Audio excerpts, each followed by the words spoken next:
Okay, तो मैंने आपको अभी हीट ऑफ कंबशन का क्वेश्चन करा दिया है, हीट ऑफ हाइड्रोजनेशन का कंसेप्ट बता दिया है।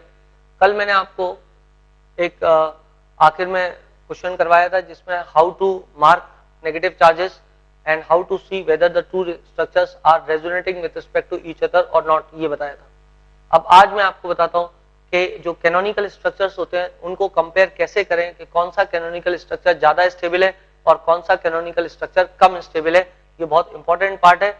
आपकी शीट के अंदर 4-5 क्वेश्चन है जिसके अंदर पर क्वेश्चन में बहुत सारे क्वेश्चन है, तो आप उन क्वेश्चन को सॉल्व कर लेंगे तो आपका पूरा पार्ट स्ट्रांग हो जाएगा। नाउ पहले मैं आपसे थ्योरी पार्ट डिस्कस करता हूं, उसके बाद क्वेश्चन डिस्कस करूंगा। तो समझे आप हाउ टू एसेस, आप टॉपिक डालना है how to assess the stability of canonical structures.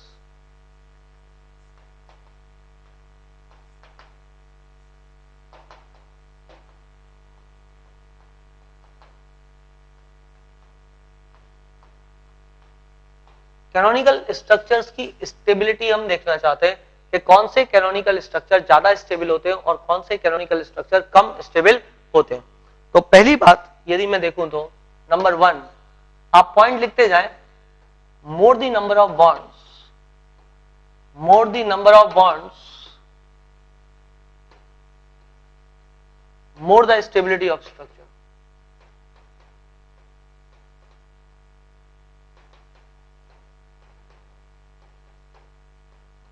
More the number of bonds more the stability of structure. बेटा जितने ज्यादा बॉन्ड बनेंगे उतने ज्यादा सिस्टम एनर्जी को रिलीज करेगा, उतना ही ज्यादा सिस्टम स्टेबलाइज हो जाएगा।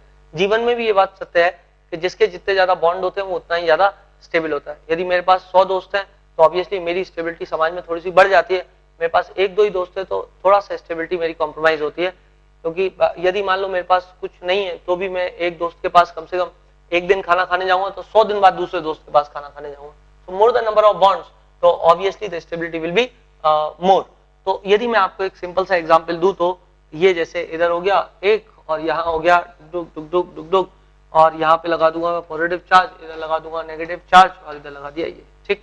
ये एक दूसरे के रेजोनेटिंग स्ट्रक्चर। आप यदि देखो तो ये बॉन्ड इस डायरेक्शन में मूव हुआ है और ये बॉन्ड इस डायरेक्शन में मूव हुआ है और इसी का दूसरा कैनोनिकल स्ट्रक्चर ये बन गया है। ऑब्वियसली आप पहचान गए होंगे one is more stable than second one, and the reason is that कि वन में नंबर ऑफ बॉन्ड ज्यादा है और सेकंड में नंबर ऑफ बॉन्ड कम है। So more the number of bond more the stability of the structure. जैसे ही बॉन्ड बनता है एनर्जी सिस्टम रिलीज करता है और सिस्टम यदि एनर्जी रिलीज करेगा तो ऑब्वियस सी बात है सिस्टम स्टेबलाइज होगा। Therefore this is more stable when compared to that one. Now this was the first point. Now let us discuss the second point.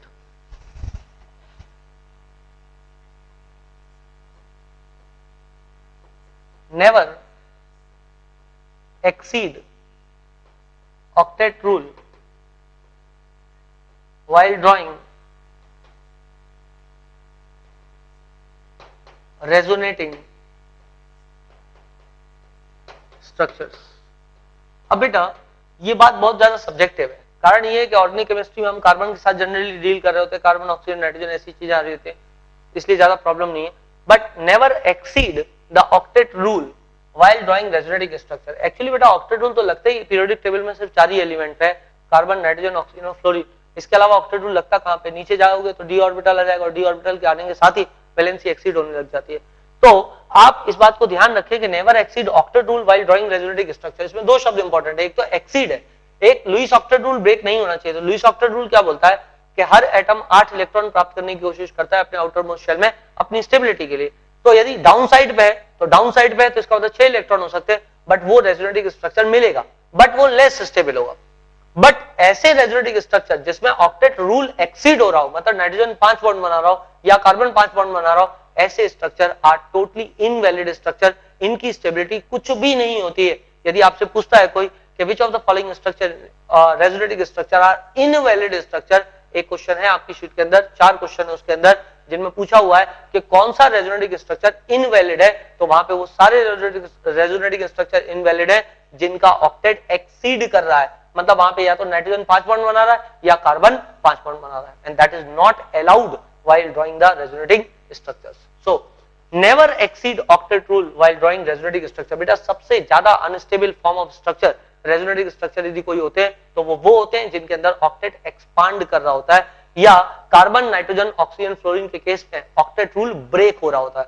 Phosphorus में ही चलता है क्योंकि फास्फोरस में वैलेंसी 6 तक जा सकती है। According to Sidgwick rule of maximum covalency the valency can go up to 6 और ये हम देखते भी हैं कि PCl5 अपनी सॉलिड स्टेट में PCl4 पॉजिटिव और PCl6 नेगेटिव के रूप में रहता है, तो obviously phosphorus holds a valency of 6। But यदि मैं बात करूं कार्बन की, नाइट्रोजन की, तो ये कभी भी 4 से ज्यादा वैलेंसी नहीं दिखाएंगे। जैसे कि मैं यदि आपसे बात करूं, यहां मैंने एक स्ट्रक्चर बना दिया, ये बेंजीन रिंग है और बेंजीन रिंग पर मैं अमोनियम आयन लगा हुआ है। मैं इधर से इधर मूव करूं और नेक्स्ट रेजोनेटिंग स्ट्रक्चर में बनाऊं,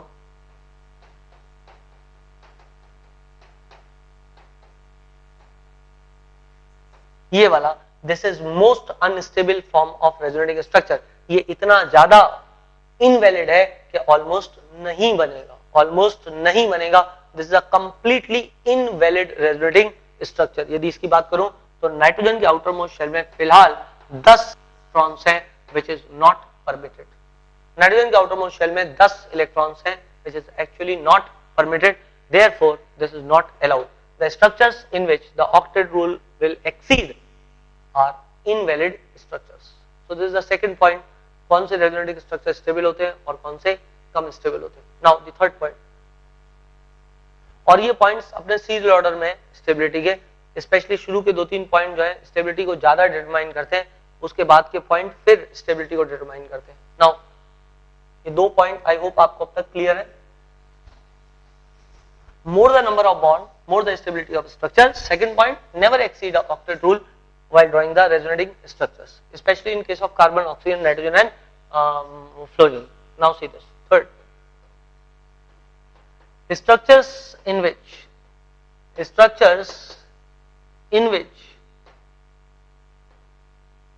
octet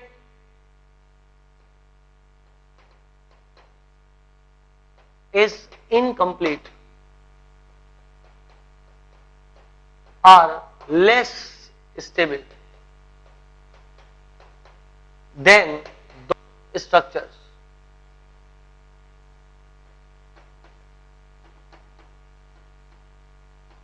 in which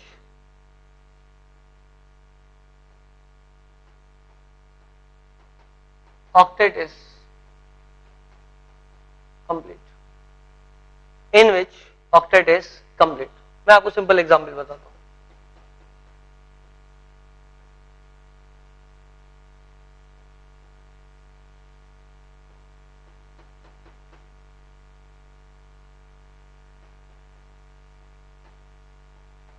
ये एक स्ट्रक्चर हो गया, ये लोन पेयर इधर से इधर जंप कर सकता है रेजोनेंस में पार्टिसिपेट करने के लिए, और ये यहां पर CH3 CH double bond OH और इस पे पॉजिटिव चार्ज आ जाएगा। Now see this, although second structure में ऑक्सीजन में पॉजिटिव चार्ज है जो कि एक इलेक्ट्रोनेगेटिव एलिमेंट है और electronegative element generally positive charge bear नहीं करता, but still the second structure is much more stable when compared to the first structure। second structure बहुत ज्यादा स्टेबल है पहले स्ट्रक्चर की कंपैरिजन में। कारण ये कि सेकंड स्ट्रक्चर में सभी के ऑक्टेट कंप्लीट है। यदि आप देखो बेटा तो ऑक्सीजन पे पॉजिटिव चार्ज आ जाएगा तो वो नाइट्रोजन जैसा हो जाएगा, तो उसके पास आउटर मोस्ट शेल में कितने इलेक्ट्रॉन होंगे? 5। तो 3 तो गए बॉन्डिंग में, बचे कितने? 2। तो एक लोन पेयर यहाँ पर बच जाएगा।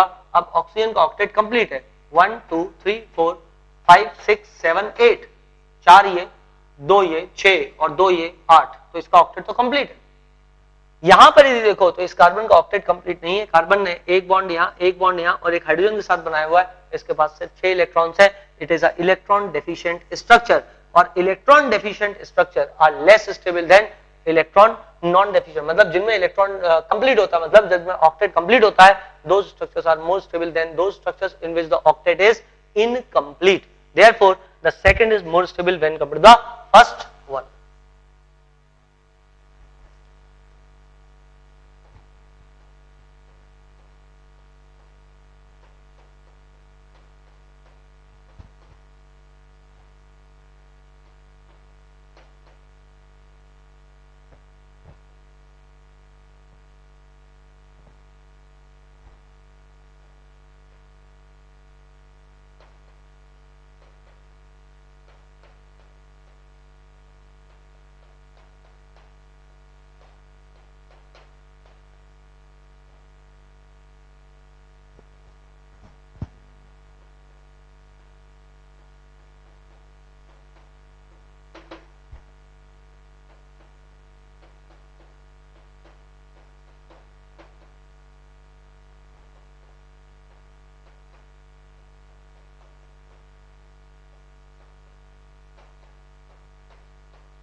देखिए बेटा ये वाला क्वेश्चन, इसको यदि आप देखेंगे तो सबसे पहले आपको ये देखना चाहिए कि कौन से स्ट्रक्चर ऐसे हैं जिनमें ऑक्टेट इनकम्प्लीट है और कौन से स्ट्रक्चर ऐसे हैं जिनमें ऑक्टेट कंप्लीट है। यदि आप 1 देखो तो कार्बन का ऑक्टेट कंप्लीट है क्योंकि कार्बन ने 4 बॉन्ड बनाए हुए हैं, 2 हाइड्रोजन के साथ और 2 कार्बन के साथ। इस कार्बन ने भी 4 बॉन्ड बनाए हुए हैं। ये नाइट्रोजन है पर इस पर पॉजिटिव चार्ज है तो ये भी कार्बन जैसा हो जाएगा, इसने भी 4 बॉन्ड बनाए हुए हैं। ये ऑक्सीजन है, इसने 2 बॉन्ड बनाए हुए हैं। ये O नेगेटिव है, इसने 1 बॉन्ड बनाया है, O नेगेटिव फ्लोरीन जैसा हो जाएगा, इलेक्ट्रॉनिक कॉन्फ़िगरेशन में 1 बॉन्ड बना रहा है, ऑक्टेट कंप्लीट है। पूरा स्ट्रक्चर का ऑक्टेट कंप्लीट है। नाउ इसको देखो, यहाँ C पे पॉजिटिव चार्ज है, मतलब आउटरमोस्ट शेल में 3 इलेक्ट्रॉन बचे, 3 इलेक्ट्रॉन शेयरिंग में गए, 3 बॉन्ड बनाया, तो टोटल कितने हो गए? 6 इलेक्ट्रॉन्स। ये C पे नेगेटिव चार्ज है और वो 3 बॉन्ड बना रहा है। C पे नेगेटिव चार्ज होने का मतलब नाइट्रोजन हो गया इलेक्ट्रॉनिक कॉन्फ़िगरेशन में, और 3 बॉन्ड बना रहा है, ऑक्टेट कंप्लीट होगा। नाइट्रोजन यूजुअली 3 ही बॉन्ड बनाता है। ये नाइट्रोजन पे पॉजिटिव चार्ज है और नाइट्रोजन 4 बॉन्ड बना रहा है, ऑक्टेट कंप्लीट है। ऑक्सीजन 2 बना रहा है, O नेगेटिव 1 बना रहा है, ऑक्टेट कंप्लीट है। बट इसका ऑक्टेट इनकम्प्लीट है, this molecule is electron deficient. Again आप देखें CH2+ लगा हुआ है, सेम कंडीशन है, this is also electron deficient. Similarly इधर देखें आप, this is also electron deficient, 6 electron, इसका ऑक्टेट कंप्लीट है। C के टकलू पे नेगेटिव चार्ज है, ये नाइट्रोजन जैसा हो जाएगा, 3 बॉन्ड बना रहा है, ऑक्टेट कंप्लीट है। नाइट्रोजन पे पॉजिटिव चार्ज है, 4 बॉन्ड बना रहा है, ऑक्टेट कंप्लीट है। इसका मतलब 3 स्ट्रक्चर में ऑक्टेट इनकम्प्लीट है। ऑक्टेट का इनकम्प्लीट होना ये बुरी बात, स्टेबिलिटी के लिए ये बुरी न्यूज है। इसका मतलब सबसे ज्यादा स्टेबल स्ट्रक्चर जो हो जाएगा वो हो जाएगा A। यदि आपकी शीट में इसको A दिया है, इसको B दिया है, इसको C मार्क किया है और इसको D मार्क किया है, अब पहला सबसे ज्यादा स्टेबल हो गया क्योंकि उसमें ऑक्टेट सभी का कंप्लीट है। B C D में ऑक्टेट कंप्लीट नहीं है। अब मैं देखता हूं B C D में कौन ज्यादा स्टेबल है। आप देखें जरा स्ट्रक्चर B को देखें। स्ट्रक्चर B में मैं क्या देखूं? ऑक्टेट तो इनकम्प्लीट है। अब मैं चार्ज सेपरेशन देखूं तो चार्ज सेपरेशन तो पॉजिटिव नेगेटिव पॉजिटिव नेगेटिव। इधर देखो तो इधर पॉजिटिव नेगेटिव पॉजिटिव नेगेटिव, और इधर लगा हुआ है पॉजिटिव चार्ज जो कि कंपैरेटिवली थोड़ा सा दूर है। इधर आ जाओ, इधर आओ तो यहाँ पे क्या हो जाएगा? पॉजिटिव नेगेटिव पॉजिटिव नेगेटिव ना, positive negative positive positive negative. इधर जो है प्रॉब्लमेटिक बात हो गई है। क्यों? क्योंकि पॉजिटिव पॉजिटिव के बगल में आ गया, और पॉजिटिव पॉजिटिव के यदि बगल में आ गया है तो this is not a good news. Positive यदि पॉजिटिव के बगल में आया है तो this is not a good news, because what happens here, यहां पर इनफैक्ट जो है रिपल्शन बढ़ जाएगा। आपके दिमाग में एक बात जरूर आ रही होगी, सर यहाँ पे चार्ज सेपरेशन ज्यादा है ना। यहाँ पे चार्ज सेपरेशन ज्यादा नहीं है, यहाँ भी देखो पॉजिटिव नेगेटिव, मतलब एक एक का ही डिस्टेंस है, बिल्कुल एडजेसेंट पोजीशन पे लगा हुआ है। यदि इस स्ट्रक्चर में भी देखो तो स्ट्रक्चर में पॉजिटिव नेगेटिव लगा हुआ है। नाउ सी दिस, ये स्ट्रक्चर इन तीनों स्ट्रक्चर में सबसे ज्यादा अनस्टेबल हो गया क्योंकि यहाँ पे पॉजिटिव चार्ज और पॉजिटिव चार्ज एडजेसेंट पोजीशन पे आ गए थे। इसका मतलब सबसे ज्यादा लीस्ट स्टेबल स्ट्रक्चर जो है वो है C। अब बचता है B और D। B और D में कौन ज्यादा स्टेबल है? देखो बेटा, कार्बन पे नेगेटिव चार्ज है, ऑक्सीजन पे नेगेटिव चार्ज है, obviously which will be more stable? Negative charge on oxygen is more stable when compared to the carbon, therefore this structure is more stable than this structure. A greater than D greater than B greater than C.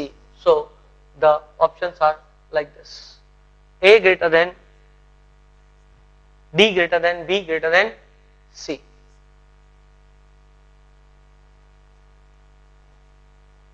इसको आप mark कर लेंगे यूं positive positive पास में। इसके नीचे आप लिख लेंगे यहां पे negative charge on electropositive atom. यदि आपको नहीं दिख रहा हो तो मैं वापस से रिपीट कर दूं, negative charge on electropositive atom, negative charge on electropositive atom. यहां पे नेगेटिव चार्ज इलेक्ट्रोनेगेटिव एटम पे is going to be more stable thing. Now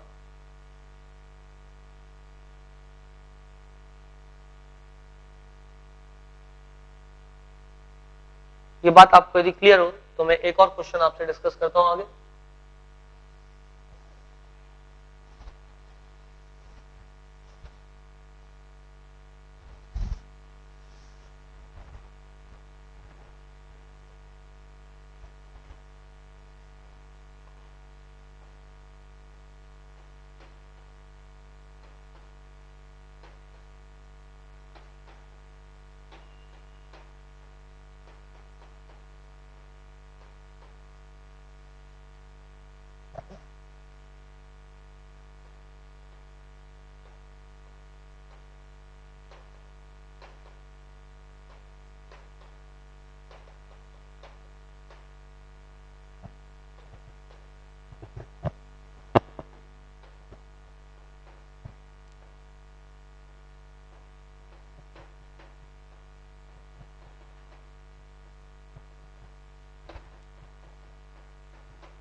now see this.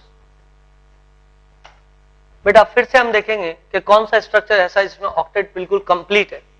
तो मेरे को पहली नजर में ही दिख गया कि एक ऑक्टेट कंप्लीट नहीं है, क्योंकि सी पे पॉजिटिव चार्ज लगा हुआ है, 3 बॉन्ड बना के बैठा हुआ है, 6 इलेक्ट्रॉन हो जाएंगे। अभी अभी थोड़ी देर पहले मैंने आपको समझाया 6 इलेक्ट्रॉन्स हो गए। यहां भी मेरे को दिख रहा है सी पे पॉजिटिव चार्ज है, 3 बॉन्ड बनाए, एक हाइड्रोजन के साथ, 2 कार्बन के साथ में, इसका मतलब 6 इलेक्ट्रॉन्स हो गए। अगेन इलेक्ट्रॉन डेफिशिएंट है। सी पे आ जाता हूं। सी पे आया, सी पे नेगेटिव चार्ज है, मतलब नाइट्रोजन जैसा हो गया, 3 बॉन्ड बना रहा है, ऑक्टेट कंप्लीट है। सी 4 बॉन्ड बना रहा है, एक H के साथ और 3 कार्बन के साथ, डबल बॉन्ड या सिंगल बॉन्ड या, ऑक्टेट कंप्लीट है। ये भी 4 बॉन्ड बना रहा है, ऑक्टेट कंप्लीट है। ये भी 4 बॉन्ड बना रहा है, ऑक्टेट कंप्लीट है। N पे पॉजिटिव चार्ज है और 4 बॉन्ड बना रहा है, N पॉजिटिव मतलब कार्बन जैसा हो जाएगा। यहां भी ऑक्टेट कंप्लीट है, इस स्ट्रक्चर में ऑक्टेट कंप्लीट है। ये एक अच्छी न्यूज है। अब तक के शुरू के 2 स्ट्रक्चर से ज्यादा स्टेबल ये स्ट्रक्चर होगा undoubtedly, because octet is complete on all atoms. Now see this structure again, octet complete, octet complete. C पे नेगेटिव चार्ज है, 3 बॉन्ड बना रहा है, ऑक्टेट कंप्लीट। ये भी 4 बॉन्ड बना रहा है, ये भी 4 बॉन्ड बना रहा है, ऑक्टेट कंप्लीट। इसका मतलब मैं एक बात समझ गया हूं कि सी और डी में ऑक्टेट कंप्लीट है, तो इसलिए ये ज्यादा स्टेबल स्ट्रक्चर्स होंगे। सी और डी में कौन ज्यादा स्टेबल स्ट्रक्चर होगा, ये आप मुझे बताएंगे देख करके स्ट्रक्चर को। आपके पास माइक है, आप प्लीज बताइए सी और डी में से ज्यादा स्टेबल स्ट्रक्चर कौन सा होगा। ये बहुत आसान है, इसलिए मैंने आपसे पूछा। और प्लीज शीट को पलट के मत देखिएगा।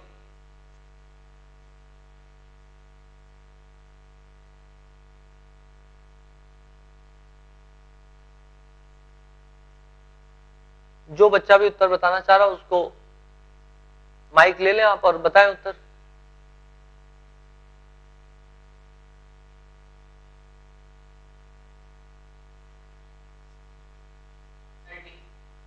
D is more stable when compare to C. क्यों बेटा? नेगेटिव चार्ज अट्रैक्ट करेगा पॉजिटिव चार्ज को। चलो तुम अच्छा बोल रहे हो, तुमने वो टेक्निकल शब्द का प्रयोग नहीं किया चार्ज सेपरेशन, बट तुमने सही बोला है। यदि आप देखें तो यहां पर चार्ज सेपरेशन बहुत ज्यादा है।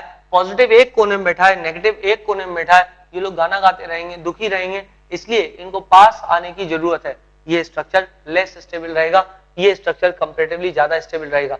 The D is less stable, sorry, the C is less stable when compared to D because of charge separation. तो आप यहाँ पे लिख सकते हो कि D more stable than C because of charge separation.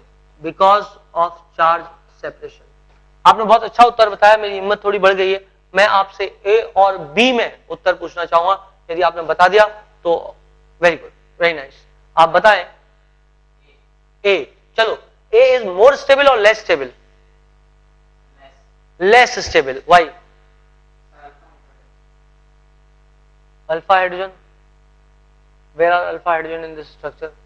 All carbons are sp2 hybridized, no question of alpha hydrogen. बेटा alpha hydrogen तो sp3 हाइब्रिडाइज्ड कार्बन पे हम देखते हैं, यहाँ पे कोई भी कार्बन sp3 हाइब्रिडाइज्ड नहीं है, सब sp2 हाइब्रिडाइज्ड कार्बन है। जो C के ऊपर नेगेटिव चार्ज है, यदि वो आपको sp3 दिखता है तो वो भी sp3 नहीं, क्योंकि लोन पेयर आगे बढ़ जाएगा। मैंने आपको बोला है कि जब भी लोन पेयर कंटेनिंग एटम किसी ऐसे एटम से जुड़ा होता है जिसके पास sp2 हाइब्रिडाइजेशन होता है, तो वो लोन पेयर आगे बढ़ जाता है, हाइब्रिडाइजेशन में भाग नहीं लेता है। Therefore all carbons are sp2 hybridized, no question on alpha hydrogen rises over here. और बोलो, आपका उत्तर सही है, मैं आपकी मदद कर रहा हूं। आपने बोला है A is less stable, this is very correct, आपका उत्तर सही है। अब आप मुझे बताओ क्यों आपका उत्तर सही है। कोई और बच्चा भी यदि बताना चाहे, इनफैक्ट जब मैं ये क्वेश्चन को ड्रॉ कर रहा था तो उस ड्रॉ करते दौरान ही मैंने उसका आंसर कुछ कुछ बना दिया था, फिर मैंने मिटा दिया था। अब आप सोचें कि क्यों A लेस स्टेबल है। आपका उत्तर बिल्कुल सही है, A लेस स्टेबल है। मुझे सिर्फ कारण जानना है, वो 6 कारण में से एक कारण यहां पे जरूर अप्लाई होगा।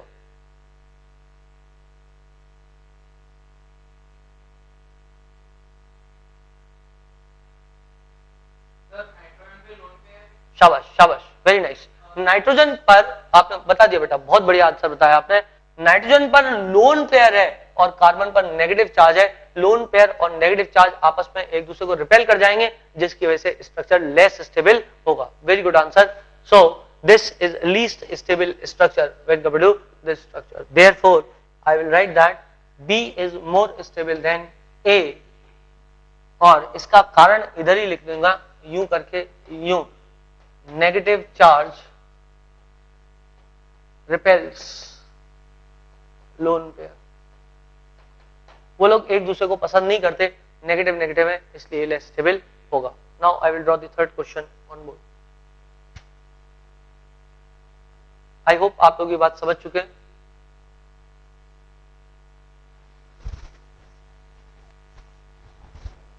अगेन आप विचार करना शुरू कर दें, मैं आपको मौका दूंगा इसका जवाब देने का।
Now, see this question. Again, you have to see where the octet is incomplete. आप straight away देख सकते हो 6 इलेक्ट्रॉन्स यहाँ पे, octet is incomplete. आप straight away देख सकते हो यहाँ पे 6 इलेक्ट्रॉन्स हैं, octet is incomplete. B option देखे तो CH2 नेगेटिव है, 3 बॉन्ड बना रहा है, ऑक्टेट कंप्लीट है। O पे पॉजिटिव चार्ज है, 3 बॉन्ड बना रहा है। O पे यदि पॉजिटिव चार्ज आया तो इसका मतलब वो नाइट्रोजन जैसा हो जाएगा, और नाइट्रोजन 3 बॉन्ड बनाने के बाद मस्त स्टेबल कंडीशन में रहता है, बिकॉज यहाँ पे एक लोन पेयर बच जाएगा। 5 इलेक्ट्रॉन थे बेटा आउटर मोस्ट शेल में, 3 बॉन्डिंग में चले गए, 2 बचे, तो लोन पेयर एक वहां पे बना देंगे हम। Now octet is complete, here also octet is complete. यदि आप देखो तो CH नेगेटिव चार्ज लेके बैठा है, 3 बॉन्ड बना रहा है, octet complete. Oxygen positive charge लेके बैठा है, 3 बॉन्ड बना रहा है, ऑक्टेट कंप्लीट। ऑक्सीजन पे पॉजिटिव चार्ज लगाओ तो नाइट्रोजन, कार्बन पे नेगेटिव चार्ज लगाओ तो नाइट्रोजन, दोनों 3-3 बॉन्ड बना रहे हैं, octet is complete. Very clearly एक बात समझ में आ गई कि C और D will be more stable when compared to the B and D will be more stable when compared to A and C. अब B और D में कौन ज्यादा स्टेबल है, ये बात पर विचार करना पड़ेगा। बेटा ये बहुत ही आसान है, आप खुद ट्राई करें और बताएं A, B और D में कौन ज्यादा स्टेबल है।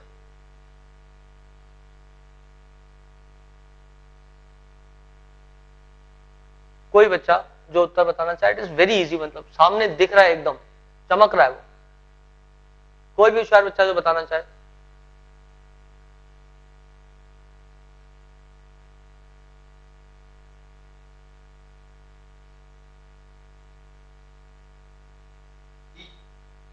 D is more stable than B. B for Bombay. B, okay. B is greater than D. That is what. Okay. D is more stable than B. Okay. Reason? Charge separation. Very आसान, मतलब यहाँ पे देखो charge separation बहुत कम है, यहाँ पर देखो चार्ज सेपरेशन बहुत बड़ा है। सो दिस करेक्ट, मतलब वेरी करेक्ट। एक नजर में समझ में आता है ये कि चार्ज सेपरेशन यहाँ पर दिख रहा है। सो this is a good answer. You said that D is greater than B। Okay बेटा, नाउ A और C में बोले कौन ज्यादा स्टेबल है। देख, A is more stable than C। Reason for that? Okay good बेटा, यहाँ पर दो लोन पेयर हैं, तो लोन पेयर रिपल्शन हो जाएगा, ये लोन पेयर और ये लोन पेयर में रिपल्शन हो जाएगा। Therefore this is less stable structure, this is more stable structure. So A is more stable when compared to C, when compared to D, when compared to the B। So ये 3 question मैंने आपको solve करवाए।